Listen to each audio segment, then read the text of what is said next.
안녕하십니까. सभी को नमस्ते। 올해 이렇게 캠프를 하면서 시간마다 요한복음 가지고 이야기를 나누는데 하늘 말씀이 우리 속에 더해져 너무 감사합니다. ये कैंप करते हुए सच में हर सत्र में हम यूहन्ना की पुस्तक से बात कर पा रहे हैं, इसलिए मैं परमेश्वर के प्रति बहुत धन्यवाद हूँ। 땅 있는 말씀을 이야기하겠습니다. आज मैं यूहन्ना के 10 अध्याय में से बात करूंगा। 우리가 요한복음 한 장 한 장 이야기하는 동안에 जैसे हम यूहन्ना के पुस्तक से हर एक अध्याय को बात कर रहे हैं, 참 마음을 느낄 수가 있고 परमेश्वर के सच्चे मन को महसूस कर पा रहे हैं। 마음이 우리 마음에 부딪혔을 때 जब वो मन आकर हमारे मन से टकराता है, 세상에 어디서 느낄 수 없는 큰 사랑과 은혜를 느낄 수 너무 감사합니다. हम ऐसे बड़े प्रेम और अनुग्रह को महसूस कर सकते हैं जो दुनिया में कहीं नहीं कर सकते। 1절부터 읽겠습니다. आइए हम यूहन्ना के 10 अध्याय के पहले वचन से आगे पढ़ेंगे। 찾으셨으면 제가 1절부터 읽겠습니다. अगर आपको मिला है तो मैं पहले वचन से आगे पढ़ूंगा। 진실로 진실로 너희에게 이르노니 양의 우리의 문으로 들어가지 아니하고 다른 데로 넘어가는 자는 절도요 강도요 मैं तुमसे सच सच कहता हूँ कि जो कोई द्वार से भेड़शाला में प्रवेश नहीं करता परंतु किसी दूसरी ओर से चढ़ जाता है, वह चोर और डाकू है। 문으로 들어간 이가 양의 목자라. परंतु जो द्वार से भीतर प्रवेश करता है वह भेड़ों का चरवाहा है। 문지기는 그를 위하여 문을 열고 양은 그의 음성을 듣나니 그가 자기 양의 이름을 각각 불러 인도하여 내느니라. उसके लिए द्वारपाल द्वार खोल देता है और भेड़े उसकी शब्द सुनते हैं और वह अपनी भेड़ों को नाम ले लेकर बुलाता है और बाहर ले जाता है। 놓은 후에 앞서가면 양들이 그 음성을 아는 거로 따라오되 जब वह अपनी भेड़ों को बाहर निकाल चुकता है तो उनके आगे आगे चलता है और भेड़े उसके पीछे पीछे हो लेती है, क्योंकि वे उसका शब्द पहचानती है। 못하는 거 타인을 따르지 아니하고 도리어 도망하느니라. परंतु वे पराये के पीछे नहीं जाएंगी परंतु उससे भागेगी, क्योंकि वे परायों का शब्द नहीं पहचानती। 예수께 이 비유로 저에게 말씀하셨으나 저희는 그 하신 말씀이 무엇인지 알지 못하니라. यीशु ने उनसे यह दृष्टांत कहा परंतु वे न समझे कि ये क्या बातें हैं जो वह हमसे कहता है। 그러므로 예수께 다시 이르시되 내가 진실로 너희에게 말하노니 난 양의 문이라. तब यीशु ने उनसे फिर कहा, मैं तुमसे सच सच कहता हूँ, भेड़ों का द्वार मैं हूँ। 나보다 먼저 온 자는 다 절도의 강도니 양들이 듣지 아니하였느니라. जितने मुझसे पहले आए वे सब चोर और डाकू है परंतु भेड़ों ने उनकी न सुनी। 누구든지 내가 문이니 누구든지 나로 말미암아 들어가면 구원을 얻고 또 들어가며 나오며 꼴을 얻으리라. द्वार मैं हूँ, यदि कोई मेरे द्वारा भीतर प्रवेश करे तो उद्धार पाएगा और भीतर बाहर आया जाया करेगा और चारा पाएगा। 도적이 오는 건 도둑질하고 죽이고 멸망시키려는 것뿐이요 내가 온 것은 양으로 생명을 얻게 하고 더 풍성히 얻게 하려는 것이라. चोर किसी और के काम के लिए नहीं परंतु केवल चोरी करने और घात करने और नष्ट करने को आता है। मैं इसलिए आया कि वे जीवन पाए और बहुतायत से पाए। 나는 선한 목자라 선한 목자 양들을 위해 목숨을 버리거니와. अच्छा चरवाहा मैं हूँ, अच्छा चरवाहा भेड़ों के लिए अपना प्राण देता है। 싹구는 목자도 아니 양도 제 양이 아니라 이리가 오는 것을 보면 양을 버리고 달아나니 이리가 양을 늑타로 또 해치느니라. मजदूर जो न चरवाहा है और न भेड़ों का मालिक है, भेड़िए को आते देख भेड़ों को छोड़कर भाग जाता है और भेड़िया उन्हें पकड़ता और तितर बितर कर देता है। 달아난 건 제가 싹구니인 까닭 양을 돌아보지 아니함이나. वह इसलिए भाग जाता है कि वह मजदूर है और उनको भेड़ों की चिंता नहीं। 나는 선한 목자라 내가 내 양을 알고 양도 나를 아는 것이. अच्छा चरवाहा मैं हूँ, मैं अपनी भेड़ों को जानता और मेरी भेड़ें मुझे जानती है। 아버지께 나를 아시고 내가 아버지를 아는 것 같으니 나는 양을 위하여 목숨을 버리노라. जैसे पिता मुझे जानता है और मैं पिता को जानता हूँ और मैं भेड़ों के लिए अपना प्राण देता हूँ। 요한복음 10장은 제가 여러 번 읽었던 성경입니다. यूहन्ना का 10 अध्याय ऐसा वचन है जिसे मैंने कई बार पढ़ा है। 이번에는 इसलिए 뭘 전하기 위해서 요한복음 10장을 자꾸 생각하고 하는 동안에 इस बार जैसे यूहन्ना के 10 अध्याय से प्रचार करने के लिए मैं सोच रहा था, 나타난 예수님의 마음이 그런 나타나 있어서 얼마나 감사한지 모릅니다. सच में ये 10 अध्याय में जो यीशु का मन प्रकट है उसके प्रति मैं बहुत धन्यवादित हूँ। 제가 죄송한 얘기지만 우리 성도들 가운데서 माफ कीजिए ऐसे कहने के लिए, लेकिन हमारे भाई बहनों में से 다 같지 않습니다. सब लोग एक समान नहीं होते। 어떤 사람들은 좀 이렇게 정말 귀하고 아름답고 믿음이 있고 कुछ लोग बहुत ही मूल्यवान होते हैं, सुंदर होते हैं, विश्वासी होते हैं। 좀 믿음이 없는 사람도 있고 그렇죠. कुछ लोग ऐसे होते हैं जिनमें विश्वास नहीं होता। 근데 이제 예수님이 이제 우리를 보셨을 때에 लेकिन जब यीशु हमें देखता है, 박옥수라는 사람 어떤 사람을 보았을까? भागोक्सु नाम के इस व्यक्ति को वो कैसे देखता होगा? 별로 잘나지도 못하고 कोई ज्यादा बेहतर नहीं है वो, 말도 많이 하고 झूठ भी बहुत बोलता है, 많이 하고 चोरी भी बहुत की, 형편없는 인간인데 बहुत ही बदतर ऐसा इंसान है। 예수님께 나를 위하여 십자가에 못 박혀 죽으셨다. यीशु मसीह मेरे लिए क्रूज पर मारा गया। 요한복음 이 십자가 읽으면 내 마음에 뭐냐면 आज यूहन्ना के 10 अध्याय के पढ़कर मेरे मन में क्या आया? 있어요. इस प्रकार का वचन यहाँ लिखा है। 뭐라고 말씀하시냐면은 क्या लिखा है यहाँ पर? 9절에 내가 문이니 누구든 나로 말미암아 들어가면 구원을 얻고 또는 들어가며 나오며 꼴을 얻으리라. 9 वचन में द्वार में हूँ, यदि कोई मेरे द्वारा भीतर प्रवेश करे तो उद्धार पाएगा, और भीतर बाहर आया जाया करेगा और चारा पाएगा। 그 성경에 보면 우리가 예수님 문이기 때문에 들어가며 나오며 꼴을 얻고 तो इसलिए यीशु द्वार है, ऐसा बाइबल कहती है, इसलिए हम भीतर आया जाया करेंगे तो चारा पाते हैं। 내가 문이니 문으로 들어니까 양의 목자라. द्वार मैं हूँ, इसलिए मैं द्वार से आने वाला, मैं भेड़ों का चरवाहा हूँ। 문인데 내가 그 문으로 예수님을 통과했다. तो यीशु वो द्वार है, मैं उस द्वार से पार होकर आया। 그런 걸 생각해 봐요. इसके बारे में मैं सोचता हूँ। 가늠한 여자가 있었습니다. व्यभिचार में पकड़ी गई स्त्री थी, 마다 잡혀서 서기관의 바리새인들이 이렇게 잡혔습니다. जो व्यभिचार करते हुए शास्त्रीय परिचयों के द्वारा पकड़ी गई। 율법이 모세 율법은 그 여자 돌로 치라고 명합니다. मूसा की व्यवस्था में उसे पथराव करके मार डालने के लिए कहा गया था, 그 여자에게 얼마나 따뜻한 사랑을 베풀었습니다. लेकिन यीशु ने उस स्त्री को कितना ही बहुत ही अद्भुत ऐसा प्यार दिया ना। 주님이 아니었더라면 अगर ऐसा यीशु नहीं होता तो 내가 오늘 어떤 삶을 살았을까? आज मैं कैसा जीवन जी रहा होता। 정말 제가 악하고 거짓되고 죄가 많고 더러운 인간인데 सच में मैं बहुत ही दुष्ट, झूठा और बहुत ही पापी मनुष्य हूँ। 나 같은 인간을 좋아할 사람 아무도 없을 것 같은 मुझ जैसे इंसान को पसंद करने वाला कोई भी नहीं होगा, ऐसा मुझे लगता है। 예수님이 나를 사랑하셨어. लेकिन यीशु ने मुझसे प्यार किया, 생각을 하는 겁니다. इसके बारे में मैं सोचता हूँ।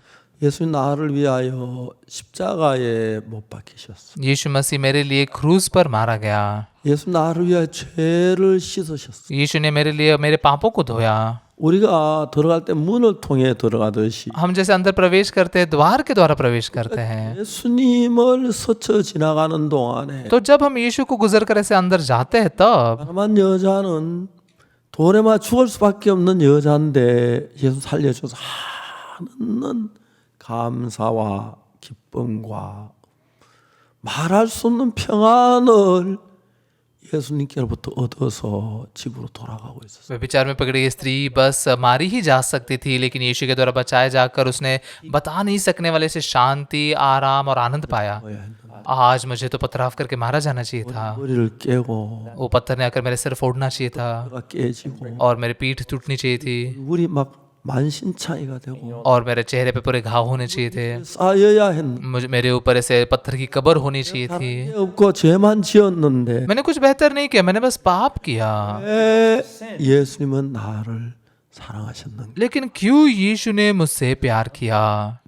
제가 그런 예수님을 내가 통과하면서 느끼는 거죠. ये बात मैं यीशु को पार करते हुए महसूस करता हूँ। 있을 때 제가 훈련소에 장갑을 잊어버렸어요. जब मैं सेना में था, हमारे ट्रेनिंग बेस पर मेरा ग्लव्स खो गया था। 도둑들이 그렇게 많아요. सेना में ना बहुत ज्यादा चोर होते हैं। 명이 침상에 놔두고 잤는데 아침에 자고 일어나 누가 훔쳐갔어. टेबल पर रखकर मैं रात को सोया तो था, लेकिन सुबह उठा तो नहीं था। 속에 두려움이 가득 차. मेरे मन में डर भर गया। 그때는 근데 그 구타가 심해가지고 꽃갱이자로 막 엎드리고 많이 때리는. तभी सेना में ना बहुत ही ज्यादा मारा जाता था, इसलिए हमें छड़ी से मारते थे। 이게 너무 두려웠어. छड़ी से मार खाने से बहुत डर लग रहा था। 생각하기를 나도 저녁에 잘 때 화장실 갔다 오는 척하고 슬쩍 하나 옆에 तो मैंने सोचा कि मैं भी सोने के समय में मैं टॉयलेट जा रहा हूँ, ऐसा दिखावा करके थोड़ा सा बगल में ग्लव्स चुराना चाहिए। ये सेना है, यहाँ दूसरा कोई तरीका नहीं चलता। 그런 생각을 하루 종일 했어요. इस सोच को मैं पूरे दिन भर कर रहा था। 밤에 이제 자면서 그걸 이제 훔치려고 계획을 했는데 तो रात को सोते समय उसे चुराने की योजना भी बनाई, 내 마음에 어떤 마음을 주냐? लेकिन प्रभु ने मेरे मन में क्या मन दिया? 네가 장갑을 훔칠 때 들키지 않을 수 있다. तो ग्लव्स चुराते समय समझो पकड़ा नहीं भी जा सकता है, 만일에 네가 장갑을 훔치다 들키면 लेकिन समझो अगर ग्लव्स चुराते हुए तुम पकड़े जाओगे 네가 군대 안에서 복음 전할 수 있겠나? तुम इस सेना में सुसमाचार प्रचार कर पाओगे क्या? 만약에 도둑질하다 내가 들키면 다른 사람 도둑질하면 장난이고요. मतलब अगर चोरी करते हुए मैं पकड़े जाऊं, दूसरे करे तो वो मजाक है, 제가 박옥수 제가 예수 믿다가 도둑질 독하더라 그러면 내가 전도를 लेकिन यीशु पर विश्वास करने वाले व्यक्ति चोरी करता है, अरे ये पागुक्सु इसने चोरी की, ऐसे लोग मजाक उड़ाएंगे, मैं प्रचार नहीं कर पाऊंगा। 군대에서 복음만 전하면 3년 동안 얼마나 고달플까? अगर मैं सेना में सुसमाचार ना प्रचार कर पाऊं तो 3 साल कितना दर्द भरा होगा। 훈련 교육생으로 16주 동안 있었습니다. सेना में एक ट्रेनिंग स्टूडेंट के तौर पर मैं 16 महीने तक रहा। 되면은 सेना में जब ट्रेनिंग स्टूडेंट बनते हैं तब एक विशेष बात होती है, 고프고 खाना खा के भी भूख लगती है, 또 춥고 कपड़े पहन के भी ठंड लगती है, 있고 और मतलब सोकर भी नींद आती है। 다 그래요. ये सब ट्रेनिंग ऐसे ही होते हैं। 피곤한 그 교육생 생활을 하는데 तो इतना थका हुआ ऐसा ट्रेनिंग का ऐसा जीवन जीते हैं। 너무 행복했거든. जब मैं ट्रेनिंग में था मैं बहुत ही खुश था। 훈련하는 부대에 우리가 ROC रेडियो ऑपरेटर 모르스 볼 치는 분 ROC라 그러는데 तो इसलिए ROC मतलब रेडियो ऑपरेटर जो मोर्स कोड टाइप करते हैं उनको ROC कहते हैं। 부대가 그 대전 통신학교에 있다가 우리기에 원주로 옮겨 제가 일기였어요. तो इसलिए हमारा जो बेस था वो देजन में था, लेकिन उसे जैसे वंजू में शिफ्ट किया गया तो हम पहले ही बैच थे। 311기였는데 मैं ROC 311 ऐसा क्लास था। 대전서였어요. 310वें बैच तक देजन में हो रहा था वो ट्रेनिंग, 와서 첫 기가 되니까 लेकिन वंजू में जाकर हम पहली बैच के लोग बन गए। 계속 후배들이 따로 들어. तो हमारे बाद में सब लोग हमसे जूनियर ही थे। 주마다 후배들이 들어오는데 हर हफ्ते में जूनियर्स आते थे, 우린 통신훈련소 호랑이라 그랬어요. तो इसलिए हमें उस ट्रेनिंग बेस पर जैसे कि बाघ कहते थे, बाघ। 311기가 이제 이 사람들이 그때는 하도 저 탈영을 많이 하니까 तभी सेना में से बहुत सारे लोग भाग जाते थे, 3명씩 이제 행동을 해야 돼. इसलिए 3 लोगों के ग्रुप में उनको हरकतें करनी होती थी। टॉयलेट में जाने के लिए भी 3 लोगों को जाना होता था, 그냥 화장실 밤에 안 가요. तो रात को तो टॉयलेट में कोई जाता ही नहीं था। 점호 맞추거나 하면 सुबह की मीटिंग खत्म होने के बाद में 통이 터질라. सब लोग का ब्लैडर जैसे कि फटने वाला होता था। 쫙 모이는데 सब लोग टॉयलेट के सामने लाइन लगाते थे, 나갔다 돌아올 때까지 아무도 못 들어가요. लेकिन हमारे जाकर आने तक कोई भी उधर नहीं जा सकता था। 참 앞에서 먼저 화장실 가면 हमारे बेस में अगर सीनियर से पहले टॉयलेट में जाएंगे तो वो खुद के दांतों से खाना नहीं खाएंगे। 고창 앞에서 담배 피우면 अगर सीनियर के सामने सिगरेट पियेंगे 못 걸어다녀요. तो उनके खुद के पैरों से चल नहीं सकते, 경례 안 하면 और अगर सीनियर को सल्यूट नहीं करेंगे 궁두로 잠 못 자고 तो वो अपने पेट पर सो नहीं पाएंगे। 있어. 우리 इस प्रकार की बातें कही जाती थी। 저는 매주 토요일날 새로 오는 신병들을 तो हर शनिवार को जैसे नए सैनिक आते थे। 여러분 어제 저녁에 기차는 잠 잘 잤습니까? आप सभी लोग ट्रेन में अच्छे से सोए क्या कल रात को? हाँ अच्छे से सोए। नहीं ऐसे नहीं, थोड़ा शांत हो जाओ, शांत हो जाओ। 가지고 아주 그 조용하게 우리 훈련소 삶에 대해 설명. और बहुत ही शांति से हमारे ट्रेनिंग बेस के जीवन को मैं उनको समझाता था। 비가 오나 눈이 오나 국방부 시계는 돌아갑니다. चाहे बारिश आए या फिर बर्फ गिरे, लेकिन मिलिट्री का घड़ी चलते रहते। 되는데 तो इसलिए जो समय आएगा तभी आप ये सेना से बाहर निकलोगे। 긴장하면 피곤하니까 अगर आप बहुत ही घबरा जाओगे तो थक जाओगे, तो आराम से 위로를 해줘요. आराम से जियो, ऐसे मैं सांत्वना देता था। 사람 손들어 그러면 거의 90% 손들어. और जब मैं पूछता था चर्च में जाने वाले कौन है, हाथ ऊपर उठो, तो 90% हाथ ऊपर उठाते थे। 일기에 28번이고 तो मैं 311वें बैच का 28वां 행제가 विद्यार्थी था। 20번이고 सोसुंगजन भाई ये जो 29वां था, और किम चांगवन जो था वो 30वां था। 교육계고 मैं शिक्षण डिपार्टमेंट में था, 당번이고 छोंगसुंगजन वो रडर डिपार्टमेंट में था, 기재계 기계만 और किम चांगवन वो जो मशीन के डिपार्टमेंट था। हम लोग सबसे सीनियर थे वहाँ पर, 너무 좋았어요. तो इसलिए बहुत अच्छा था। 일요일 날 일본 사령부 교회에 예배원 37명, 34명 그렇게 모이는데 तो इसलिए रविवार को 33 या 37 ऐसे लोग प्रार्थना के लिए इकट्ठा होते थे, 이제 설교하고 और फिर वहाँ पर एक कर्नल आकर प्रचार करते थे। 이 설교하는데 लेकिन यहाँ पर टेलीकम्युनिकेशन में तो वे एक सिपाही प्रचार कर रहा था, 이로 교육생들이 와요. लेकिन 180 से लेकर 200 ऐसे विद्यार्थी इकट्ठा होते थे। 오전에 설교를 딱 예배를 마치고 나면은 तो सुबह जैसे मैं प्रचार खत्म करता था, 상담할 사람 남아라. आत्मिक जीवन की संगति करना चाहने वाले लोग रुको, ऐसा कहते थे। 남아요. तो लगभग 20 लोग ऐसे रुक जाते थे। 참 이제 나머지는 송순정, 김종창 이 두 사람 날 다 도와줘 일해주고 तो सुनसुन किम छंगन ये लोग दो लोग मेरी बहुत मदद करते थे। 구원 많은 일들이 그렇게 놀랍게 일어나. वहां पर बहुत ही उद्धार के काम अद्भुत रीति से उभरे। 제가 다른 사람 군 생활을 못해 막 탈영을 하는데 दूसरे लोग सेना में जीवन नहीं जी पाते इसलिए सेना से भाग जाते हैं, 하나님의 사랑이 그렇게 컸어요. लेकिन मेरे लिए परमेश्वर का प्रेम बहुत बड़ा था। 아버지 집부리 훔쳐야겠다. 얘는 군대야 별 수 없어. 안 건너도 매 맞을는지 몰라. ग्लव्स खोने के बाद मैंने सोचा नहीं, मैंने चुराना चाहिए, ये सेना यहाँ पर कुछ नहीं कर सकते। 먹었어.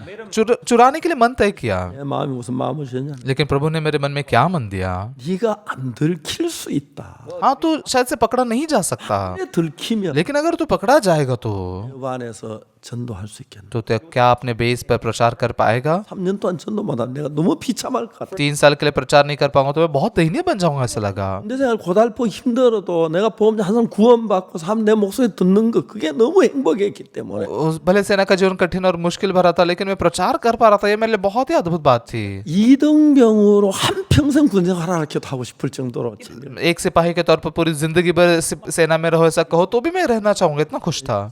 परमेश्वर मेरे संग था। 그 졸업을 했는데 मैं जैसे उस सेना में से पास हुआ, 우리 반에 40명 가운데서 사회에서 모로스 부호를 하던 사람이 8명이 있었어. हमारे बैच में 40 लोग थे, जिसमें से 3 लोग बाहर है ना मोर्स कोड का काम करते थे। 그렇기 때문에 वो लोग तो उसमें माहिर थे। 16주 배야 그 사람 못 따라가요. हम 16 हफ्ते सीख कर भी उनके जितने नहीं बन सकते थे, बिल्कुल नहीं। 등에서 5등까지 들어오면 되면은 हमारे बेस में अगर 1 से लेकर 5 नंबर तक लाएंगे तो 원한 부대 어딘지 그 원충지를 다 찾아갈 수 있는 हमें जो बेस चाहिए वहीं पर हम जा सकते हैं, 그거 안 되는 거예요. लेकिन मेरी उतनी काबिलियत नहीं थी। 근데 방금민 충이라고 교육 장교가 있었어요. लेकिन भांग यंगमिन नाम के एक एजुकेशन इंचार्ज थे। 장에 들어갔는데 방송이 들려요. एक दिन जैसे मैं एजुकेशन ऑफिस में गया, मुझे एक अनाउंसमेंट सुना दिया, 교수 본부로 와라. ROC 311 ओक्सू पार्क, तुम टीचर्स रूम में आओ। 갔어요. तो मैं टीचर्स रूम में गया, 사 मैं सल्यूट किया। 311 바우스 불어맞았습니다. ROC 311 ओक्सू पार्क रिपोर्ट कर रहा है सर। 그 중이가 이름 박이병 거기 앉으세요. तो लेफ्टिनेंट ने कहा सिपाही पार्क बैठ जाइए। 이제 무슨 일을 했나요? सिपाही पार्क आप सेना में आने से पहले क्या करते थे? 교회 전도사였습니다. मैं एक चर्च में पास्टर था। 과연 그러셨군요. हाँ इसीलिए क्या?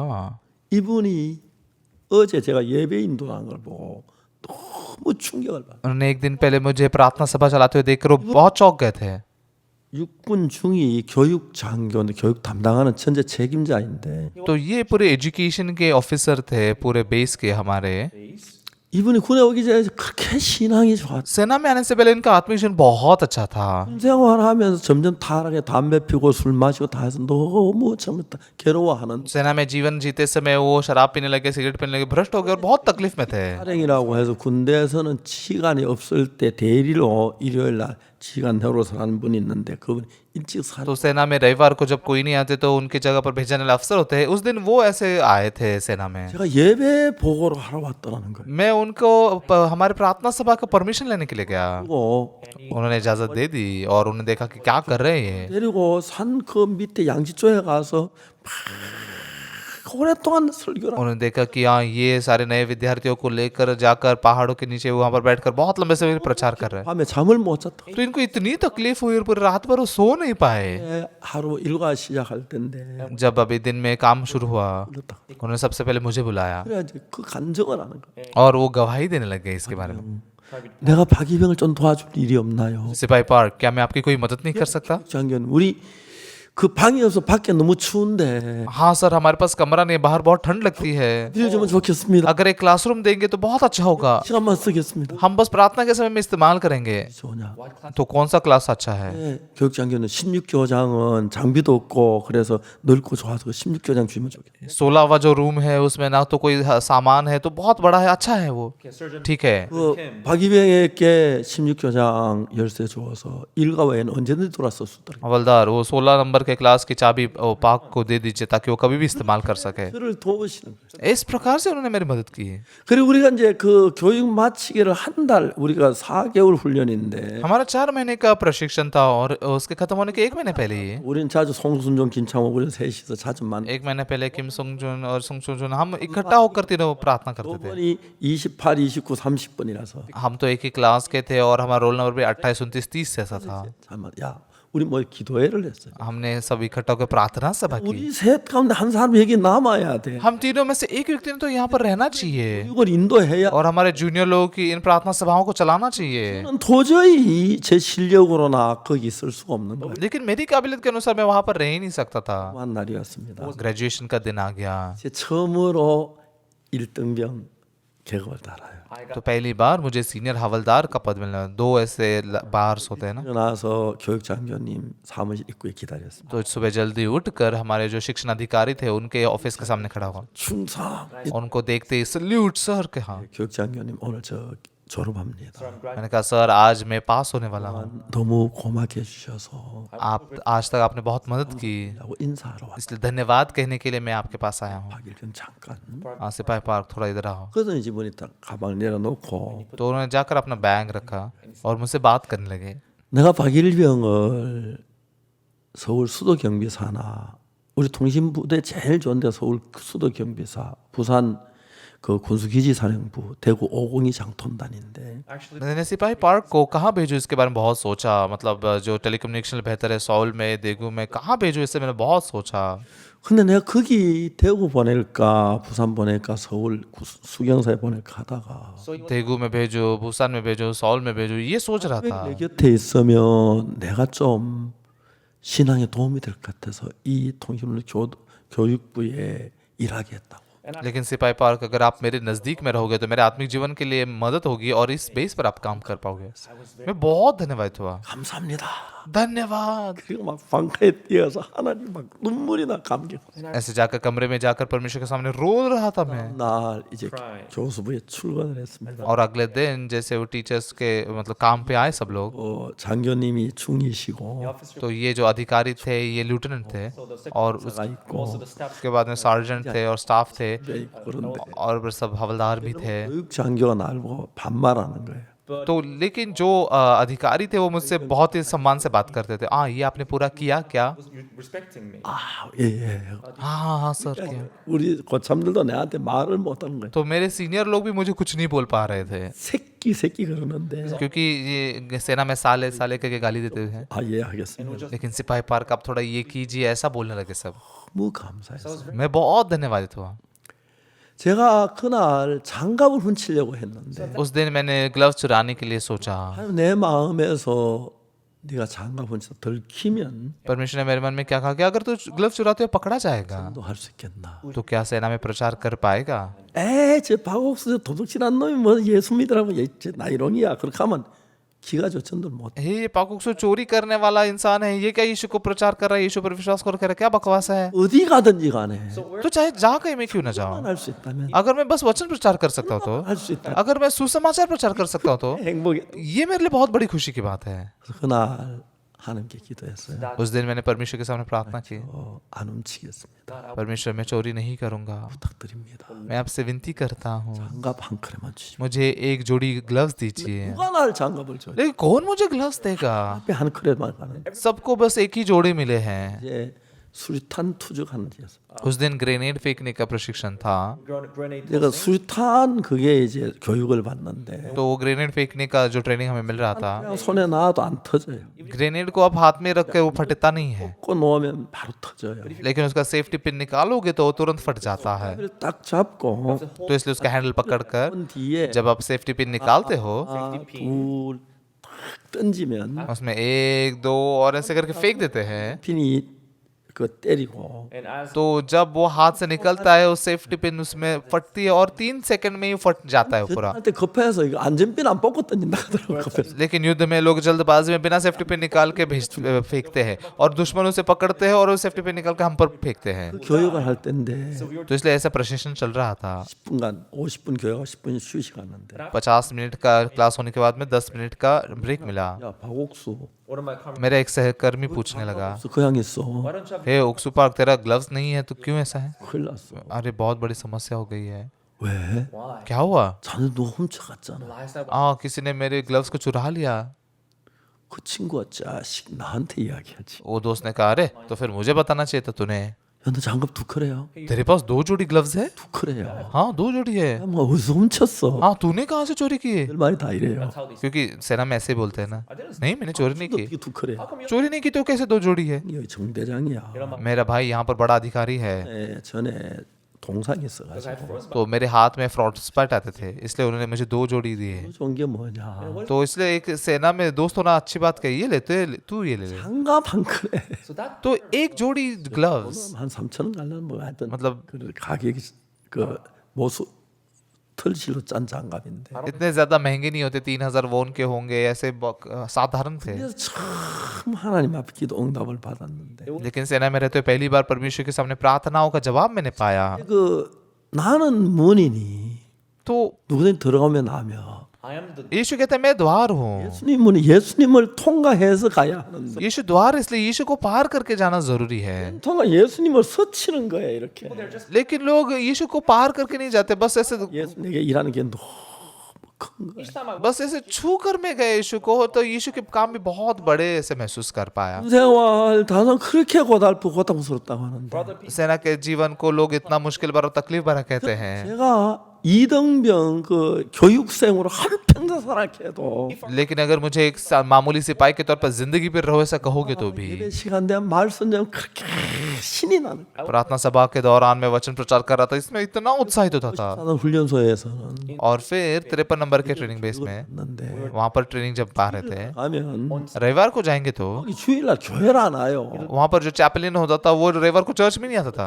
वो मैं व्यस्त हूँ ऐसा कहता था। 전병이 셋이 있는데 तो वहां पर 3 सैनिक होते थे, 그냥 힘들어요. उनको प्रचार करने में इतना मुश्किल होता था 짜리 앉아요. और मैं सबसे आगे जाकर बैठता था 오늘 계속 부르다가 और लगातार गीत गाते हुए 좀이 하나 나와 얘기해. एक सिपाही आकर आगे बोलता था, 오늘 목사님은 민간인 교회에 가셨습니다. आज पास्टर जो है दूसरे चर्च में गए हैं, 이 말씀을 전해야 하는데 हम सिपाहियों में से वचन प्रचार करना है, 좀 믿음이 없어 말씀을 준비를 못. लेकिन हमारे पास में विश्वास नहीं, हम वचन की तैयारी नहीं कर पाए। 그래서 저 전도사 생활 한분 계시면 आप में से क्या कोई है जो बाहर पास्टर का काम कर रहे थे, आप आकर प्रचार कर सकते? तो मैं दौड़ते हुए जाता बंदूक की गोली जैसा प्रचार करने के लिए 시간 동안 복음을 전하는 거. और 1 घंटे तक सुसमाचार प्रचार करता था। 때때로 그 우리 그 교육생만 있는 게 아니고 तो वहाँ पर कभी कभी बस हम विद्यार्थी नहीं होते थे, 하사도 오고 तो वहाँ पर 또 오고 जो अधिकारी थे, 대위도 लेफ्टिनेंट भी आते थे, कर्नल भी आते थे 너무 좋은 거예요. और प्रचार करने में बहुत मजा आता था।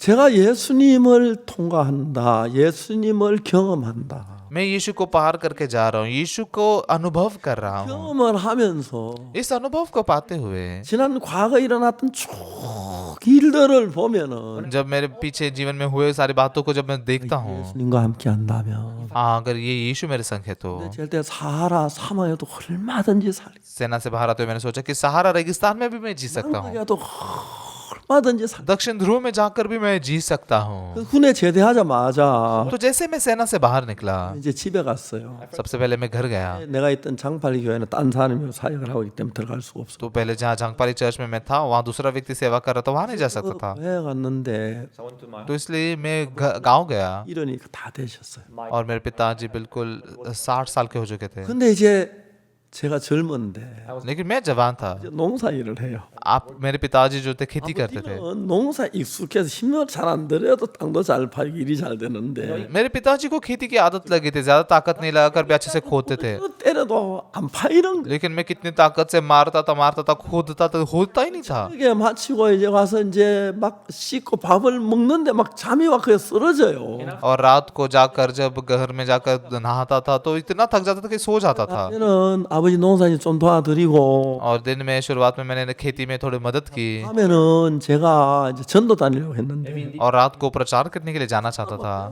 그 자리에 있어서 얼마나 피곤한지 प्रचार मतलब वहीं पर मैं गिर जाता था, इतना थक जाता था, जा ही नहीं सकता था। 그걸 나왔어요. मैं घर से बाहर निकल आया 가려고 하는데 और किमचन जाने के लिए मैंने सोचा। 정말 그 김천 집을 얻는 것 그 집 돈 1, 2만 원이 아닌데 किमचन में घर लेना मतलब बहुत महंगा था।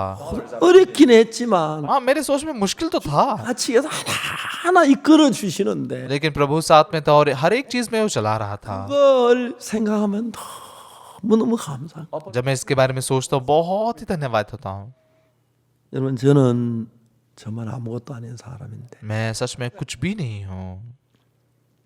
다음 주에는 아프리카 몇몇 대통령 교체를 만나고 싶으셔서 가는 곳 가고요. अगले हफ्ते में अफ्रीका के कुछ राष्ट्रपति मुझसे मिलने चाहते हैं, इससे मैं जाने वाला हूँ। 더 많은 그 정부 인사들 저를 만나길 원하고 बहुत सारे ऐसे सरकारी अफसर लोग मुझसे मिलना चाहते हैं। 미국 가서도 역시 그랬고 इस बार अमेरिका में जाकर भी बिल्कुल ऐसा ही हुआ। 제가 아무것도 아닌데 मैं तो कुछ भी नहीं हूँ। 제 설교 때문에 사람들이 깜짝 놀라요. मेरे वचन प्रचार को सुनकर लोग आश्चर्यचकित हो जाते हैं। 종종 간증을 하면 और जब मैं प्रचार करते हुए मैं गवाही देता हूँ तब 큰 교회 목사님 굉장히 저를 존경스럽게 बड़े चर्च के पास लोग भी मुझे बहुत सम्मान करते हैं। 이게 예수님 문인데 यीशु द्वार है, 문을 통과하면서 उस द्वार को पार करके जाते हुए 느끼는 거예요. यीशु को महसूस करते हैं। 가나만 여자가 가나마다 잡혔는데 व्यभिचार में पकड़ी थी, व्यभिचार करते हुए पकड़ी गई। 죽을 수밖에 वो 없는데 पथराव करके मारी ही जा सकती है, 통과하니까 लेकिन जैसे उसने यीशु को पार किया 땅에 떨어지는 सारे पत्थर जमीन पर गिर गए। 가나만 여자가 얼마나 감격스러웠게 वो व्यभिचार में पकड़ी स्त्री का मन कितना छू लिया गया, कितना वो खुश हुई होगी। 예수님을 통과하는 동안에 यीशु को जैसे वो पार करती है, 예수님을 부딪히는 동안에 यीशु से जैसे टकराती है, 마음을 만나는 동안에 यीशु के मन से जैसे मिलती है। 예수님 곁에 있으니까 वो यीशु उसके नजदीक है, इसलिए 내가 뭐 키 작은 건 하나도 문제 안 돼. तो मेरे लिए तो कोई बात समस्या नहीं थी। 하나도 문제가 안 돼. मैं बदसूरत हूँ ये कोई समस्या नहीं है, 하나도 문제가 안 돼. मैं बदतर हूँ ये कोई समस्या नहीं है, 하나도 문제 안 돼. मैं गंदा हूँ ये कोई समस्या नहीं है, 사랑으로 싸니까 क्योंकि उसके प्रेम से पूरा लपेटा गया हूँ। 나 같은 인간이 मुझ जैसा इंसान 탄에서 말씀을 전하더라고요. पुलपिट पर खड़ा रहकर वचन प्रचार कर रहा है। 어떨 땐 정말 내가 봐도 무서운 거예요. कभी कभी मैं खुद को देखता हूँ तो भी हंसी आती है। 형제자매들 저를 보고 목사님이라고 불러요. भाई बहन मुझे पास्टर कह के पुकारते हैं। 이렇게 질문해봐요. मैं अपने आप से सवाल पूछता हूँ, 네가 목사냐? तू पास्टर है? 내가 대답 내가 목사잖아. तो मैं जवाब देता हूँ, हाँ मैं पास्टर हूँ। 참 웃긴다. क्या मजाक की बात है, 나도 우습다. मुझे भी मजाक लगता है, 하나님이 세우시. लेकिन परमेश्वर ने स्थापित किया। 이제 예수님으로 그 문을 통과하면 예수님은 문인데 그 문을 통과 예수님을 통과하면 यीशु जो द्वार है, अगर यीशु को हम पार करते जाते हैं 그냥 지나가는 게 아니고 तो बस ऐसे ही कुछ गुजरना ऐसा नहीं है। 이미 내가 예수님을 통과하는 동안에 जब मैं यीशु को पार करके जाता हूँ, यीशु से होकर जाता हूँ, 죄를 사신 거 वो मेरे सारे पापों को धोया है, 거룩하게 하신 उसने मुझे पवित्र किया है, 이렇게 하신 उसने मुझे धर्मी किया है, 도우신 거 उसने मेरे अब तक मदद की है, 사신 거 मेरे अंदर काम किया है, 베푸신 거 उसने उसका प्यार मुझे दिया है। 생각을 합니다. इसके बारे में सोचता हूँ।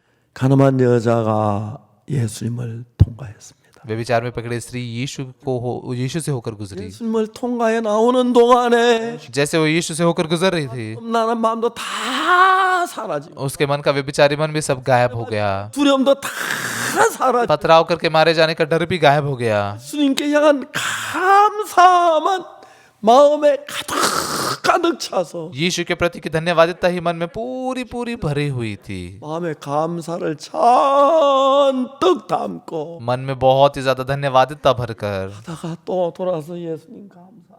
जाते जाते फिर से मुड़कर यीशु धन्यवाद, 돌아가다 또 감사하고 और फिर जाते जाते फिर से धन्यवाद। 볼 때가 돌아가다가 तो इसलिए यीशु दिखाई नहीं दे रहा है ऐसा लगते हुए। 내가 예수님 아니었더라면 अगर मैं यीशु नहीं मेरे पास साथ होता तो मेरा सिर फट जाता, मेरा पीठ टूट जाती, 만신창이가 돼 मेरे चेहरे पर बहुत घाव आ जाते, 속에 쌓여 मेरे ऊपर पत्थरों की कब्र बन जाती, 죽었을 때 मैं लहू बहाकर मरती। 나를 살려줬네. लेकिन यीशु ने मुझे बचाया। 가늠한 여자만 아니었습니다. बस ये व्यभिचार में पकड़े स्त्री के लिए नहीं, 가늠한 여자 별로 다름을 것 없는 इं간입니다. मैं भी सच में उस स्त्री से कुछ अलग नहीं हूँ, 예수님을 통과하는 동안 लेकिन यीशु से होकर गुजरते समय, 정말 예수님을 통과하는 동안에 यीशु से होकर गुजरते समय 예수님의 은혜가 예수님의 사랑이 यीशु का अनुग्रह, यीशु का प्रेम 너무 큰 거예요. वो मेरे लिए बहुत बड़ा था। 이번에 미국 가서 집회를 하고 정말 은혜를 입었고 इस बार अमेरिका में जाकर सेमिनार लेकर मैं बहुत अनुग्रह पाया। 다음 주에는 이제 아프리카의 몇몇 대통령 교체를 만나길 원하셔서 अगले हफ्ते में अफ्रीका के कुछ राष्ट्रपति मुझसे मिलना चाहते हैं, 이제 방문하러 가고요. इसलिए वहां पर उनसे मिलने के लिए जा रहा हूँ। 어제 우리 목사님 오셔서 한 목사님 아프리카 대통령 선물 사가야 가야 합니까? तो कल कुछ पास लोग आए थे, कहने लगे कि यहाँ पास अफ्रीका के राष्ट्रपति के लिए कुछ तोहफा खरीदना चाहिए ना। President we're going to meet in Africa. 글쎄 뭐 별 생각 안 해봤다 했더니 तो हाँ, मैंने कुछ सोचा नहीं इसके बारे में। 홍삼을 좀 준비하겠습니다. पास ये जो मैं है जिनसे इनकी चाय तैयार करता हूँ, ये महंगी नहीं होती 별로 क्या? 안 비쌉니다. नहीं, इतनी ज्यादा महंगी नहीं है। 고맙다고. धन्यवाद। 몇 분, 네 분 만나는데 तो ऐसे 4 राष्ट्रपति से मिल रहा हूँ। 제가 하나님의 사랑을 생각하면 जब मैं परमेश्वर के प्यार के बारे में सोचता हूँ, 사는 거예요. मैं बहुत धन्यवादित होता हूँ। 그리고 और 그 예수님은 वो यीशु 어제나 오늘의 영원토록 동일하시고 कल, आज और युगानुयुग एक समान है, 앞으로도 आगे भी 변치 않고 वो बदलता नहीं, 나를 사랑하시고 मुझसे प्यार करता है। 세워중에 너무 감사한 거예요. उसने मुझे स्थापित किया, इसलिए मैं बहुत धन्यवादित हूँ। 전 주님 앞에 감사했다가도 मैं प्रभु के सामने धन्यवादित होते हुए भी 또 내가 화를 낼 때도 있고 कभी कभी मैं गुस्सा भी होता 또 हूँ, 내 마음에 막 피곤할 때도 있고 कभी कभी मेरे मन में थक जाता हूँ। 이런 인간인데 ऐसा मनुष्य हूँ मैं, 예수님을 지나오면서 लेकिन यीशु से होकर गुजरते हुए 부딪히면 예수님께 부딪힐 때마다 जब कभी यीशु से टकराता था, 얻어지는 은혜가 너무 큰 거예요. जो अनुग्रह में पाता था बहुत ही बड़ा था। A lot of grace in me. 나 같은 죄인이 용서함 받아서 주 앞에 의인이 된 것은 मुझ जैसा पापी पापों की क्षमा पाके प्रभु के सामने धर्मी बन गया। 내가 상상도 못했던 일. पहले तो मैं कल्पना भी नहीं कर सकता था ऐसे। 내 죄가 눈처럼 희어졌어요. मेरे पाप बर्फ के समान सफेद हो गए, 하나도 남게 다 깨끗해지더라. एक को भी रखे बगैर पूरा शुद्ध कर दिया। 날 보고 거룩하다고 했어. यीशु मुझे पवित्र कहता है। 예수 세상 끝날까지 나와 함께 하시다. वो कहता है कि जगत के अंत तक वो मेरे साथ रहेगा। 그런 걸 생각하면 जब मैं ऐसे बातों के बारे में सोचता हूँ, 아무것도 없어도 कुछ भी ना हो फिर भी 예수님만 통해 그렇게 행복한 거예요. बस यीशु के द्वारा ही इतना आनंदित हो सकता हूँ। 1962년도에 내가 예수님 만나 제3박 구원을 받았는데 1962 साल में यीशु से मिलकर पापों की क्षमा पाकर मैंने उद्धार पाया। 2022년이면 내년이면 तो 2022 मतलब अगले साल में 딱 60년이 됩니다. और पूरे 60 साल पूरे हो जाते हैं। 10년에 강산도 변해 세상이 많이 변했습니다. 10 साल में तो बहुत कुछ बदलता है, पूरी दुनिया बदल गई है बहुत। 세상은 그때하고 저거 한없이 변했습니다. तब से लेकर अब तक दुनिया बहुत ही बदल गई है।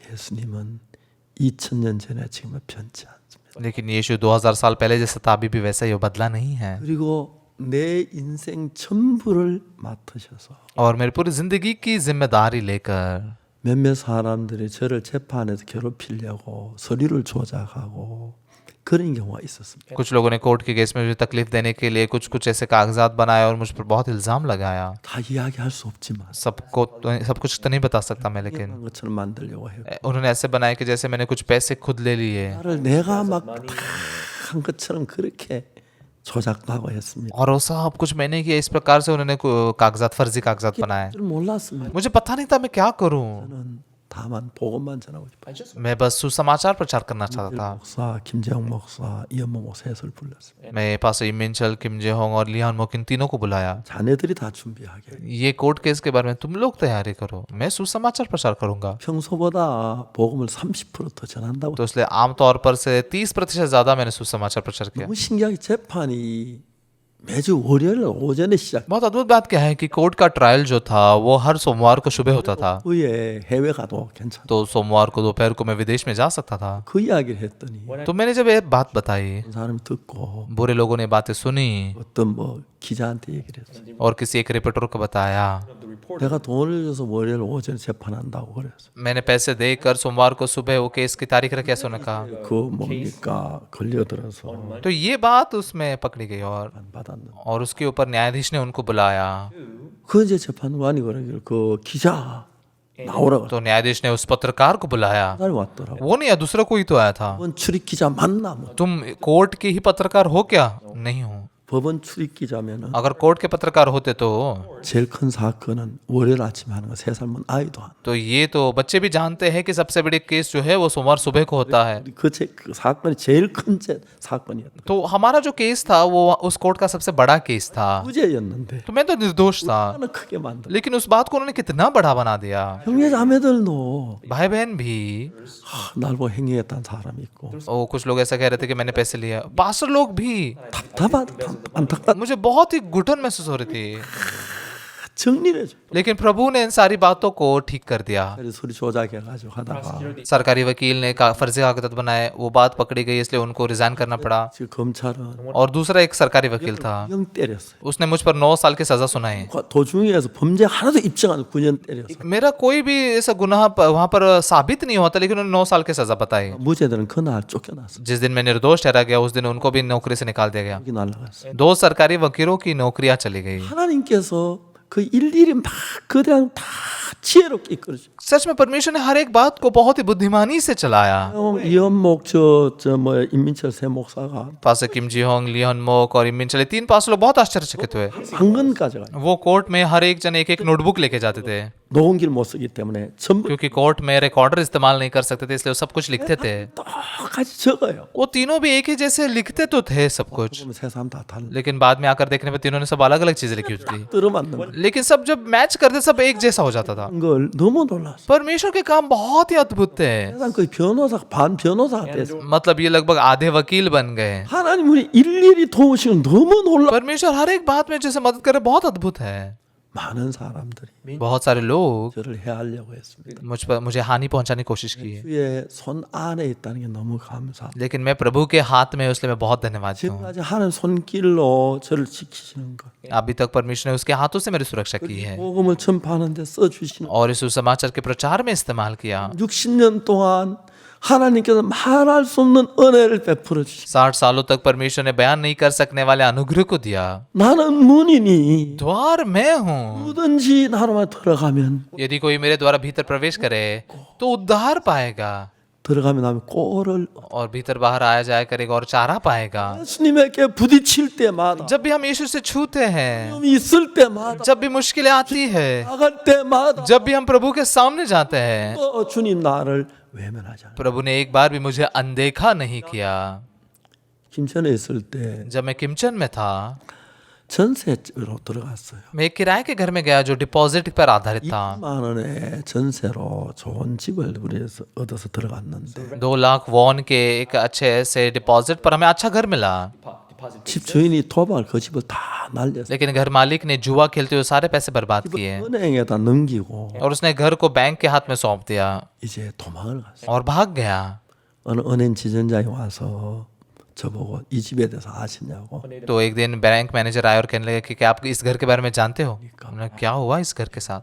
은행 것입니다. ये अभी बैंक का हो चुका है, 깨야 한다는. आपको यहाँ से निकल कर जाना पड़ेगा। 10,000 원이 없는데. मेरे पास तो 10,000 वॉन भी नहीं थे। 친장이 한 번씩 찾아오면 제가 할 말이 없었어요. जब वो बैंक मैनेजर कभी कभी आते थे, मैं कुछ बोल ही नहीं सकता था उनसे। 아침인데 대구 집회한다고 가는데 एक दिन सुबह का समय था, मैं देगू में सेमिनार के लिए जा रहा था और वो मिलने के लिए आए। 죄송합니다. मैंने कहा माफ कीजिए सर, 드릴 말씀이 없습니다. मैं आपसे कुछ कह नहीं सकता, मुझे जाना है कहीं तो। 가라고. ठीक है आप जाइए। I went. तो मैं गया, 버스표를 사가지고 बस का टिकट खरीदा 근데 지금 같이 따라와 버스표 और बस में बैठ गया, और ये बैंक मैनेजर भी साथ में बस में आकर बैठ गए 안에서 대구 가는 버스 안에서 और देगू में जाने वाले बस के अंदर बैठकर बात करने लग गए। 우리가 어렵다는 이야기. मैंने बताया कि हम कैसे मुश्किल में हैं। 내가 친장하고 이야기를 하고 있는 동안에 तो बैंक मैनेजर के साथ जैसे मैं बात कर रहा था, 어떤 마음을 주냐면 परमेश्वर ने मेरे मन में क्या मन दिया, 예수 믿는다는 이야기 했냐. तुमने क्या बताया क्या कि तू यीशु पर विश्वास करते हैं? नहीं बताया। 왜냐하면 제가 좀 이런 나쁜 성격. क्योंकि मेरा थोड़ा चरित्र खराब है, 어려면 억지라도 तो अगर कुछ मुश्किलें आती तो मैं जबरदस्ती वहां रहना चाहता था। 믿는다 하면 억지. लेकिन यीशु पर विश्वास करता हूँ कि जबरदस्ती तो नहीं रह सकता ना। 주님 내 마음에 이 문제 누가 해결해? लेकिन प्रभु ने मेरे मन में पूछा कि किसने ये समस्या सुलझानी है। प्रभु आपने सुलझानी है, 그건 주님 이야기 왜? तो क्यों तो प्रभु के बारे में नहीं बता रहा है। 그 집장한테 얘기. तो मैंने बैंक मैनेजर को बताया, 집장 제가 집을 비켜주고 싶은데 बैंक मैनेजर सर मैं घर खाली करना चाहता हूँ। 주인한테 보고를. मैंने मेरे मालिक को इसके बारे में बताया है, 주인이 आ직 연락이. लेकिन मालिक ने कुछ संपर्क नहीं किया मुझसे। मैं इंतजार कर रहा हूँ, आप भी इंतजार कीजिए। 그냥 주인이 있어. आप मिस्टर पार्क आपके मालिक हैं? हाँ है। 누구냐? कौन है? 예수님. यीशु है। 아 그러냐? हाँ ऐसी बात है क्या? 나 여기서 내려. मैं यहीं पर उतर जाता हूँ। 외관서 내려. तो वहीं पर उतर गए 김천 돌아가게. और किमचन वापस जाएंगे ऐसे कहने लगे। 그러면서 이제 김천으로 가시. और फिर वो किमचन में जाते हुए 박형 기도하는 중에 좀 더 열심히 해서 빨리 해결해. उन्होंने कहा कि मिस्टर पार्क आप जो प्रार्थना कर रहे थोड़ा ज्यादा कीजिए, जल्दी सुलझा दीजिए इस बात को। 예수 안 믿는 잘 모르. मैं यीशु पर विश्वास नहीं करता, मुझे नहीं पता, 알겠다. लेकिन ठीक है मैं समझ के लेता हूँ। 안 믿는 분은 기도 열심히 하면서 처음 받았어. तो इसलिए पहली बार मैंने किसी अविश्वासी सुना कि ज्यादा प्रार्थना करो। 바닥에서 조용할 때마다 기도하는 집 문제 기도했는데 हमारे घर की अटारी थी जहां पर जब शांत होता तो मैं प्रार्थना करता था।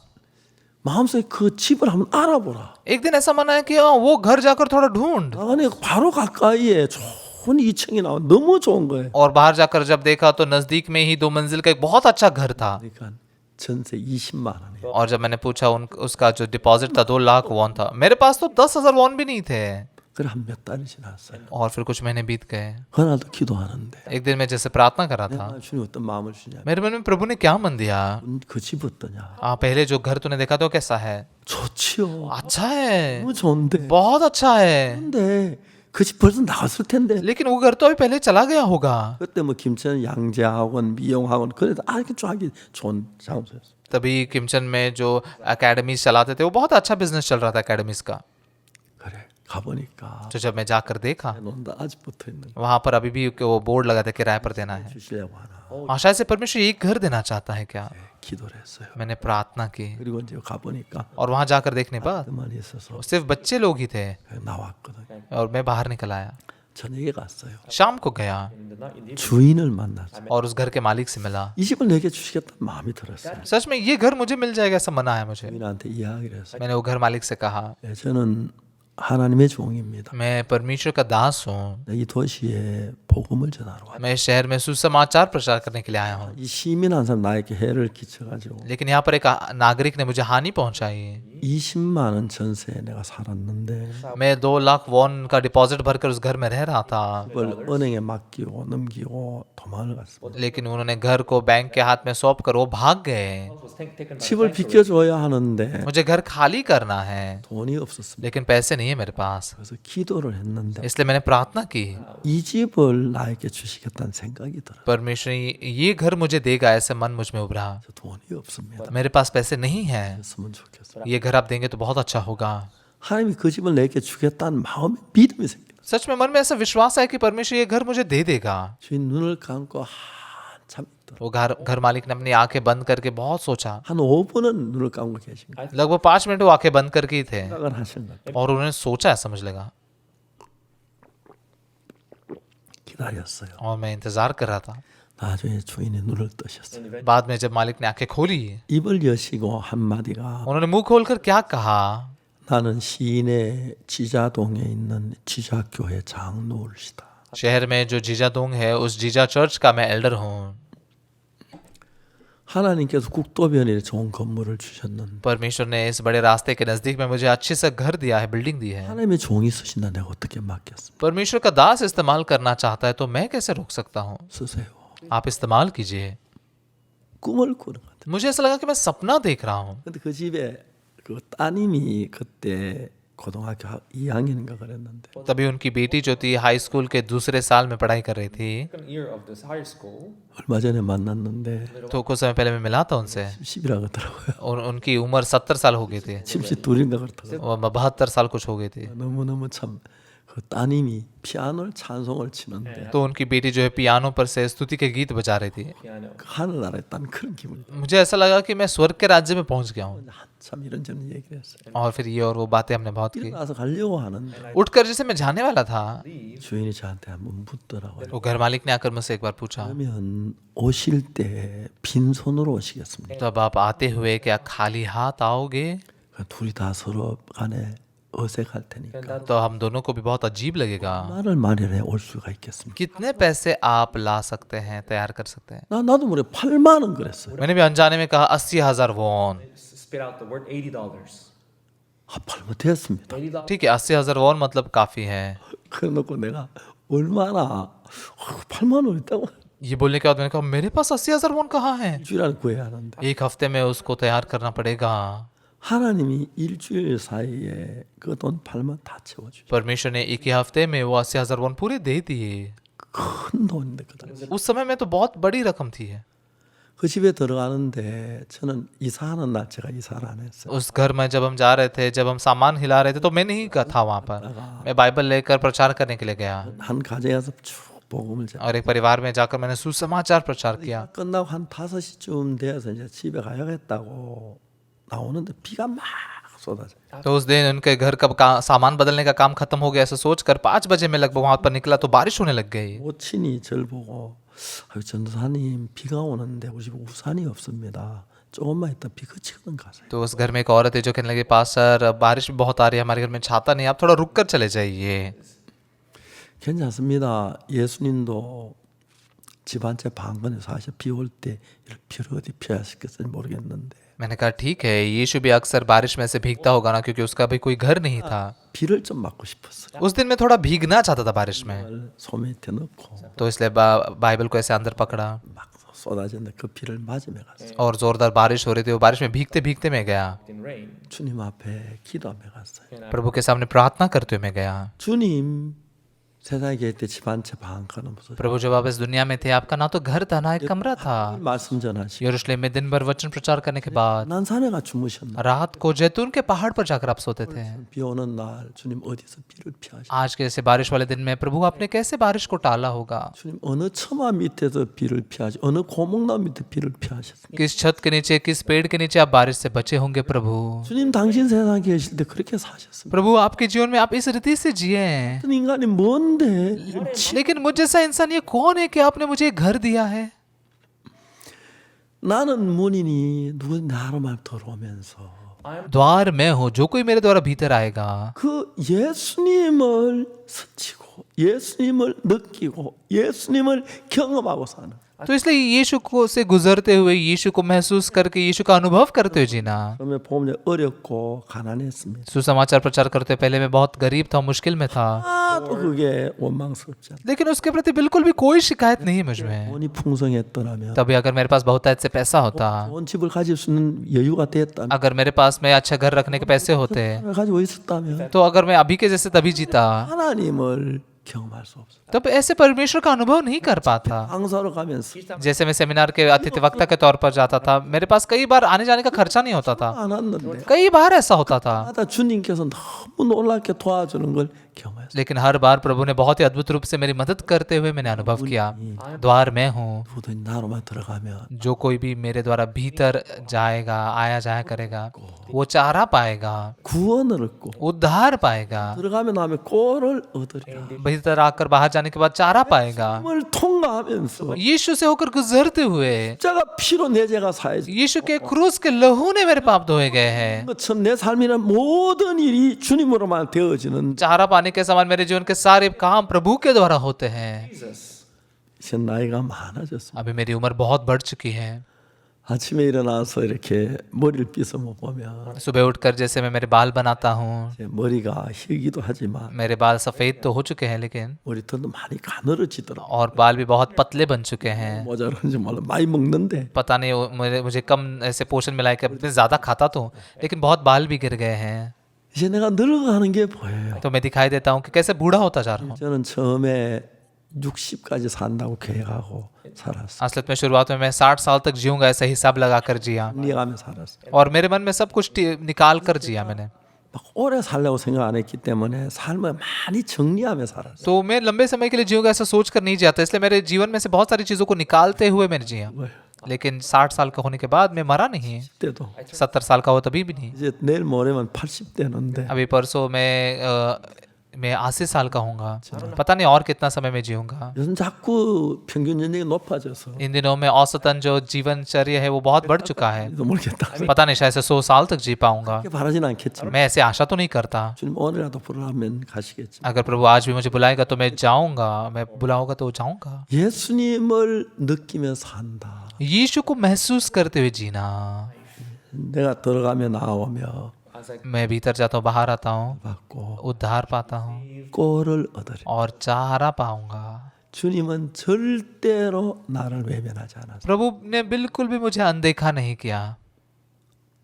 양식이 떨어졌을 때, जब खाना खत्म हुआ, 없을 때, जब घर नहीं था, 신발이 떨어졌을 때 जब मेरा जूता घिस गया था, 살아계셨습니다. प्रभु जीवित था मेरे साथ 그리고 먹을 양식을 주셨다. और उसने खाने के लिए खाना दिया। 그리고 내 마음에 예수님에 대해서 이야기하라 그러면 और मेरे मन में अगर यीशु के बारे में बोलने के लिए कहें तो 그토록 해도 पूरी रात भर बोलकर भी 사랑을 다 말로 다 할 수 उसके उस प्रेम को पूरे शब्दों में बयान नहीं कर सकूंगा। मैं 할 수가 없. उसे मैं व्यक्त नहीं कर पाऊंगा।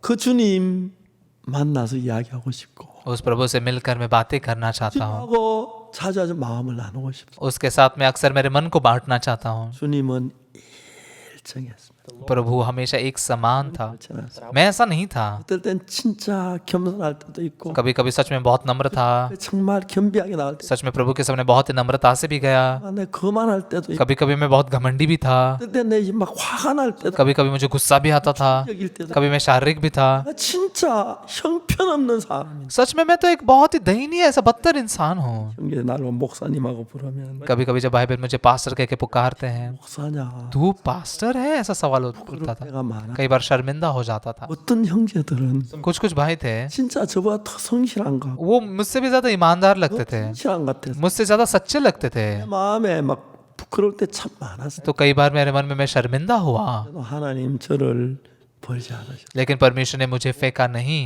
예수와 같이 있어서 यीशु के साथ में होने के कारण 무슨 문제가 일어나도 चाहे कोई भी समस्या क्यों ना उभरे, 집이 딴데 넘어가도 तो भले मेरा घर दूसरी जगह पर चला गया, या फिर मेरे ऊपर केस किया गया, या फिर बीमार हो गया, 문제가 생겨도 ये वो बहुत सारी समस्या क्यों ना आए, 한 번도 주님 외면하지 아니하시고 प्रभु ने एक बार भी मुझे अनदेखा नहीं किया। 다 도와주셨어요. उसने हर एक बात में मदद की। 얼마나 감사한지 알 수가 없습니다. सच में कितना धन्यवाद है इसे मैं बता नहीं सकता। 놀랍게 감사하고 감사했어요. परमेश्वर बहुत अद्भुत है, उसके प्रति मैं बहुत धन्यवाद था।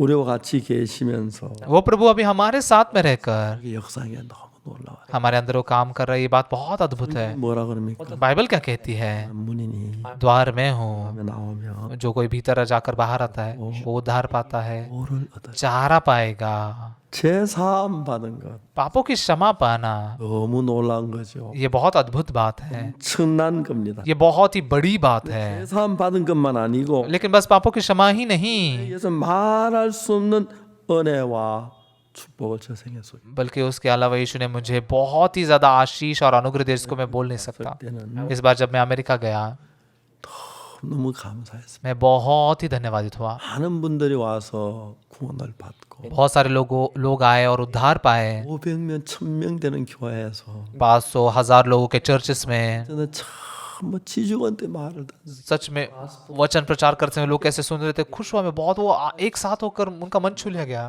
प्रभु सच में मैं कौन हूँ 이런 은혜를 베푸셨어요. कि आपने मुझे ऐसा अनुग्रह दिया। 성격도 좋지 않고 मेरा चरित्र भी इतना अच्छा नहीं है, 정말 차분하지도 않고 सच में मैं शांत नहीं हूँ, 정말 아는 것도 없는 मुझे कुछ भी नहीं पता। 주님은 나에게 가늠한 여자에게 말아서 은혜를 베푸신 것처럼 जैसे प्रभु ने व्यभिचार में पकड़ी स्त्री को बयान नहीं कर सकने वाला अनुग्रह दिया, 수 없는 은혜를 베푸 ऐसा अनुग्रह जैसे शब्दों में वर्णन नहीं किया जा सकता। 너무 감사합니다. सच में बहुत धन्यवाद हूँ। 나는 문이니 द्वार में हूँ, 주님이 그렇게 말씀하셨어요. प्रभु ने ऐसा कहा। 나는 문이니 मैं द्वार हूँ, 너무 놀라운 거예요. सच में बहुत ही अद्भुत बात है। 참 이 성경 와서 한마디 한마디마다 बाइबल के हर एक शब्द जो है, 이 나로 말미암아 들어가면 구원을 얻고 जो कोई भी मेरे द्वारा भीतर प्रवेश करे तो उद्धार पाएगा, 또는 들어가며 나오며 꼴을 얻으리라. और भीतर बाहर आया जाया करेगा और चारा पाएगा।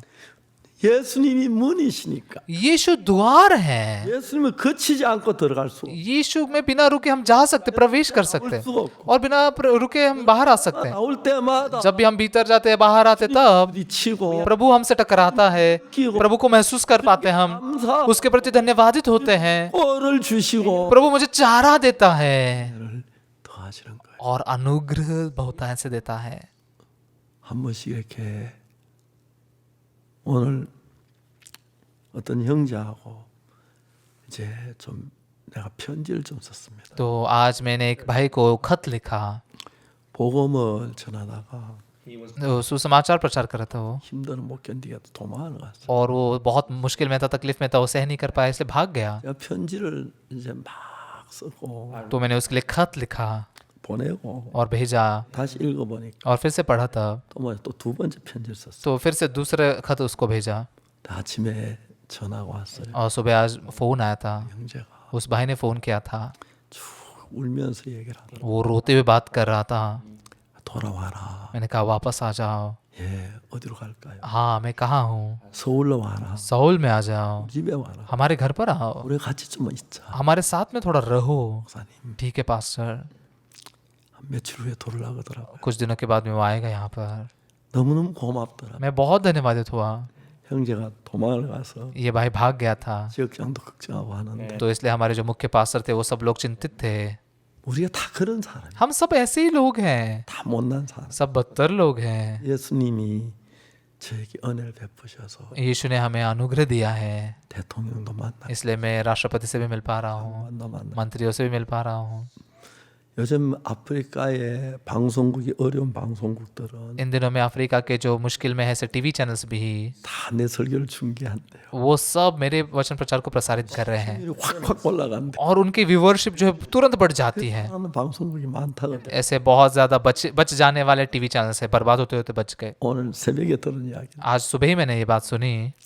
하나님이 정말 너무너무 놀랍게 일어나니. सच में प्रभु बहुत ही अद्भुत रीति से काम कर रहा है। 우리 그냥 살지 말고 हम बस ऐसे ही नहीं जिएंगे। 예수님처럼 좀 부딪히십시오. यीशु के साथ में आइए, थोड़ा सा टकराते हैं, उसको महसूस करते हैं, 만나십시오. यीशु से थोड़ा मिलते हैं। 삶에서 어려울 때 आपके जीवन में जब आप मुश्किल में होते हो, 바라보십시오. यीशु को देखिए। 여러분 사랑하십니다. यीशु आपसे प्यार करता है, 주님이 하십니다. वो सब कुछ प्रभु करता है आपके लिए। इस पर जो थोड़ा विश्वास कीजिए, 같이 느끼면서 और उसको साथ में महसूस करते हुए आप उसको देखिए। 만 여자를 살려주신 주님. वो प्रभु जिसने व्यभिचार में पकड़ी गई स्त्री को बचाया, 병자가 못 들어가 지붕을 뜯고 그 침상을 달아내렸는데 वो लकवे का रोगी अंदर नहीं आ पा रहा था, इसलिए उसके दोस्तों ने छत को तोड़ा और उसको नीचे भेजा। 주님이 중병자께 말씀하셨어요. यीशु ने उस लकवे के रोगी से कहा, 이제 사함을 받아. हे पुत्र, तेरे पाप क्षमा हो चुके हैं।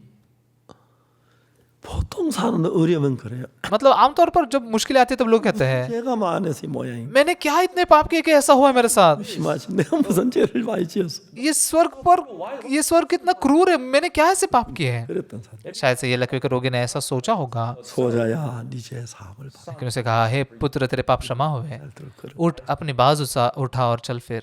그 예수님 वो यीशु, 우리 가장 사랑하시고 वो हमसे बहुत ही ज्यादा प्यार करता है। 우리 위해서 피 흘렸을. उसने हमारे लिए लहू बहाया, 여러분 모든 문제를 알고 계십니다. और वो आपकी सारी समस्याओं को जानता है। 하고 계십니다. वो आपके लिए तैयारी कर रहा है। 우리 이제 부딪히고 तो उससे जब हम टकराते हैं, उस पर विश्वास करते हैं, 이런 방법 좀 그만 쓰고 मनुष्य के तरीके को थोड़ा इस्तेमाल नहीं करेंगे, 부딪혀봐요. प्रभु से आइए, थोड़ा मिलते हैं, टकराते हैं। 방법 써도 मनुष्य का तरीका इस्तेमाल करके भी, 길이 없기 때문에 क्योंकि दूसरा कोई रास्ता नहीं है यीशु के अलावा, 의지하고 तो इसलिए यीशु पर निर्भर रहते हैं, उससे टकराते हैं।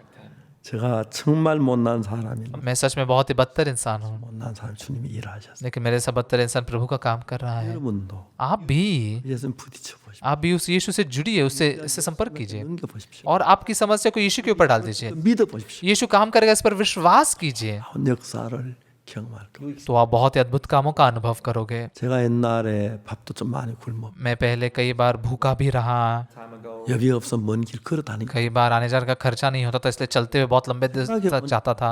जब मैं सोचता हूँ 뭐 돈이 많이 있어 이런 거 경험 하나도 못 했을 텐데 तभी अगर मेरे पास ज्यादा पैसे होते तो ये सारे अनुभव मैं बिल्कुल नहीं पा पाता।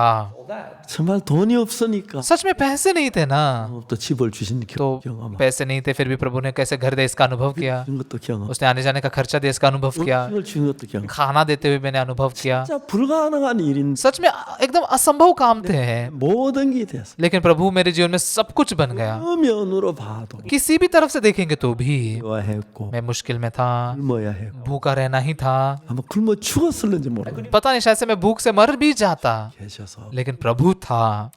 이제 나이 많아졌고 अभी मेरी उम्र बहुत बढ़ गई है, 늙었습니다. मैं बूढ़ा हो चुका हूँ। 이번에 미국에 가서 수많은 큰 수천 명 되는 교회 큰 교회 인도자들께 복음을 전했고 इस बार अमेरिका में जाकर बहुत बड़े चर्च जो हजारों लोगों के चर्चेस है उनके लीडर लोगों को मैंने सुसमाचार बताया। 채프린이라고 해서 अमेरिका में चैपलिन कहते हैं, जो चैपलिन लोग होते हैं। 그 채프린은 이제 그 목회자들인데 चैपलिन मतलब ये पास्टर लोग ही होते हैं, 회가 있고 교회에서 목회하는 분이 아니고 लेकिन ये चर्च में सेवकाई करने वाले नहीं होते, 목이나 बल्कि सेना में 공무원 या फिर अस्पताल में या फिर किसी स्कूल कॉलेज में नौकरी पर, 사람들은 채프린이라고 ऐसे लोग ऐसी जगह पर सेवा करने वालों को चैपलिन कहते हैं। 그 책임자가 제 사무실에 찾아와 제 호텔에 찾아오시 उनके सबसे बड़े अधिकारी जो है वो मेरे होटल में मिलने के लिए आए। 큰 이제 그 자격을 주더라고 उन्होंने मुझे एक बहुत ही बड़ी ऐसे क्वालिफिकेशन दिया 언제든지 교육할 수 있고 कि आप कभी भी आइए और चैपलिन लोगों को प्रशिक्षण दीजिए, कहीं पर भी जाकर मैं प्रशिक्षण दे सकता हूँ, ऐसा उन्होंने किया। 채프린의 영웅에 해당되는 아주 큰 그 메달도 주고 और चैपलिन के लिए दिए जाते हैं वाले से बहुत बड़ा मेडल भी दिया और बहुत ही अच्छा बैच भी दिया, नाम वाला बैच दिया, Gave me that. ऐसे दिया। 채프린 교육을 좀 해달라고 और उन्होंने कहा कि आप चैपलिन लोगों को प्रशिक्षण दीजिए। 내 교육하겠다고 तो मैंने कहा ठीक है, मैं प्रशिक्षण दूंगा। 그분이 오셔서 तो वो आए थे, 제 사함 받는 얘기한테 그 제가 너무 안수한 그 얘기를 했더니 तो उन्होंने मैंने पापों की क्षमा के बारे में बताया, कैसे हाथ रखने से पाप लाते जाते हैं। 그때 좀 이야기해달라고 तो उन्होंने पूछा कि ये हाथ का किरदार क्या होता है, बताइए। 앞에 이야기할 시간도 많아지고 तो आगे मैं बहुत सारे चैपलिन लोगों के साथ में बात करूंगा। 제 앞에 문 여는 게 너무 놀랍습니다. परमेश्वर मेरे सामने से द्वार खोल रहा है, बहुत अद्भुत बात है। 여러분 예수님을 부딪히십시오. आप यीशु से टकराइए, जुड़िए, 한 방법 좀 쉬고 मनुष्य के तरीकों का इस्तेमाल करने को थोड़ा छोड़िए 인생을 맡겨보십시오. और आपके जीवन को यीशु के हाथ में सौंपिए। 노후를 위해서 आपके बुढ़ापे के लिए 좀 손을 놓으세요. आपके हाथों को उसमें से निकाल दीजिए। 여러분 노후를 준비하고 यीशु आपके बुढ़ापे की तैयारी करेगा। 이렇게 건강하게 잘 살잖아요. मैं इतना सेहतमंद रूप से ऐसे जी रहा हूँ ना, 정말 자식들 위해서 सच में अपने बच्चों के लिए 놓으세요. आपके हाथों को निकाल दीजिए। 얘기를 했습니다. मैंने मेरे बेटे यंगुक से कहा, 하나님 우리 영국인 아버지가 둘입니다. परमेश्वर मेरे बेटे यंगुक के दो पिता हैं, 아버지고 मैं पिता हूँ 아버지. और परमेश्वर आप पिता हो। 누가 더 좋은 아버지겠어요? कौन ज्यादा बेहतर पिता होगा? परमेश्वर बेहतर पिता है ना। 너는 사표냅니다. मैं मेरे पिता के पद से इस्तीफा देता हूँ, परमेश्वर आप पिता है। 아, यंगुक, 난 너 아버지인데 मैं तेरा पिता हूँ, 진짜 너 아버지는 하나님이시다. लेकिन तेरा सच्चा पिता परमेश्वर है। परमेश्वर पर निर्भर रहे। 아들이 하나님 어지 하는데 तो मेरा बेटा परमेश्वर पर निर्भर रह रहा है। 해줄 수 없는 귀한 일을 하나님이 하시는 걸 봅니다. मैं जो नहीं कर सकता ऐसे मूल्यवान काम परमेश्वर कर रहा है। 위해서 준비하지 마. आप आपके बुढ़ापे के लिए कोई तैयारी मत कीजिए, परमेश्वर की सेवा कीजिए। 노후를 준비 훨씬 좋고 परमेश्वर आपके बुढ़ापे की बेहतर तैयारी कर सकता है। 건강에서 신경 쓰지 마. आपके सेहत के लिए परवाह मत कीजिए, परमेश्वर के हाथ में सौंपिए। 보다 더 잘하는 사람 아무도 없어. परमेश्वर से बेहतर कोई काम नहीं कर सकता। तो आपके किसी भी चीज के लिए हो, बच्चों के लिए, परिवार के लिए, उन्हें एक तरफ रख दीजिए और यीशु से जुड़िए। 들어가면 उस 오면 द्वार में से जो भीतर जाता है बाहर आता है, 하는 겁니다. मतलब ये प्रभु से टकराने के लिए कह रहा है, जुड़ने के लिए कह रहा है। वो चारा पाता है, 원을 얻고 उद्धार पाता है 얻으리라 그래. और अनुग्रह पाता है। 이 약속대로 इस वादे के अनुसार 우리 주님은 항상 준비가 돼 있어. हमारा प्रभु हमेशा तैयार है। 여러분 도울 걸 절대 의심하지 마. प्रभु आपकी मदद करेगा, इसके लिए बिल्कुल भी शंका मत कीजिए। चाहे कोई भी समस्या का सामना क्यों ना करे, 앞에 가져. उससे पहले प्रभु के सामने ले जाइए। 그건 믿 प्रभु मदद करेगा, इसकी विश्वास कीजिए। 같이 계십니다. वो जगत के अंत तक हमारे संग है। 요한복음 10장이 그런 이야기를 이렇게 하고 있어요. योना का 10 अध्याय ये बात हमें बताता है। 지난 60년 동안 पिछले 60 सालों के लिए 저는 가난했고 मैं गरीब था, 어려웠습니다. मुश्किल में था। 지금은 뭐 너무 잘 살죠. अभी बहुत ही अच्छे से जी रहा हूँ। 그때 하나님 돕지 않았으면 तभी अगर परमेश्वर मदद नहीं करता 수 없었어. तो मैं जी नहीं सकता था। 아무도 돕는 사람 없었어. कोई भी मदद करने वाला नहीं था। 저와 같이 계셨어요. प्रभु मेरे संग था। 여러분 하나님의 손길보다 परमेश्वर के हाथों से भी बेहतर 어떤 의사, कोई भी डॉक्टर, 어떤 손길보다 कोई भी किसी भी मदद से भी ज्यादा, 도움이 되는 किसी भी बेहतर मदद से भी ज्यादा 만큼 여러분을 위할 수 있는 분 아무도 없어요. परमेश्वर के जितना आपकी परवाह करने वाला कोई भी नहीं है। 여러분 실망하지 마시고 आप निराश मत होइए, 하나님을 의지하시기 바랍니다. परमेश्वर पर निर्भर रहिए, 뭘 부딪히기 प्रभु से टकराइए, जुड़िए, 더불어 일을 하시고 प्रभु के द्वारा काम कीजिए। 모든 문제 주의 손에 맡기고 आपकी सारी समस्या को प्रभु के हाथ में सौंपिए। 들어가면 나오며 भीतर आकर बाहर जाते समय 고 उद्धार पाएगा, 를 얻으리라. चारा पाएगा। 너무 좋은 말씀이지 않습니까? क्या ये वचन बहुत अच्छा नहीं है क्या? 하겠다고 했습니다. परमेश्वर ने कहा कि आप सबके लिए वो ऐसा करेगा। 우리 그렇게 살아봅시다. सच में आइए हम ऐसे जी कर देखते हैं। मत डरिए, 굶어보지요. थोड़ा मुश्किल में भूखे रहिए, थोड़ा मुश्किल का सामना कीजिए। 경험하시게 되기를 바랍니다. मैं आशा करता हूँ कि आप प्रभु का अनुभव कर पाए। 주님은 문이십니다. यीशु द्वार है, 가며 나오며 जो भी भीतर प्रवेश करता है बाहर आता है वो प्रभु का अनुभव करता है। 여러분 도우신다면 प्रभु अगर आपकी मदद करता है तो 많은 목사님들이 있지만 बहुत सारे पास्टर लोग तो है, लेकिन 주의 손에 맡겼을 때 मेरे जीवन को जब मैंने प्रभु के हाथ में सौंपा, 가장 하나님 복되게 인도하는 걸 परमेश्वर ने बहुत ही आशीषित रूप से चलाते मैंने देखा। 오늘 주님이 여러분에게 주가 되셔서 आज प्रभु आपके लिए भी प्रभु बने। 문인이 그래서 मैं द्वार हूँ ऐसा वो कहता 딴 है। 길로 가지 말고 दूसरे रास्ते में मत जाओ, 주님으로 들어가고 나오시 यीशु के द्वारा भीतर प्रवेश के बाहर आइए, यीशु का अनुभव कीजिए, 예수님께 맡겨 आपकी समस्या को यीशु के हाथ में सौंपिए। 네 आपके भविष्य, आपका बुढ़ापा, आपके परिवार, आपके बच्चे, 그러면 그것보다 더 아름다울 수 없습니다. तो फिर उससे ज्यादा सुंदर चीज कोई नहीं होगी। धन्यवाद। 기도하겠습니다. आइए हम प्रार्थना करते हैं।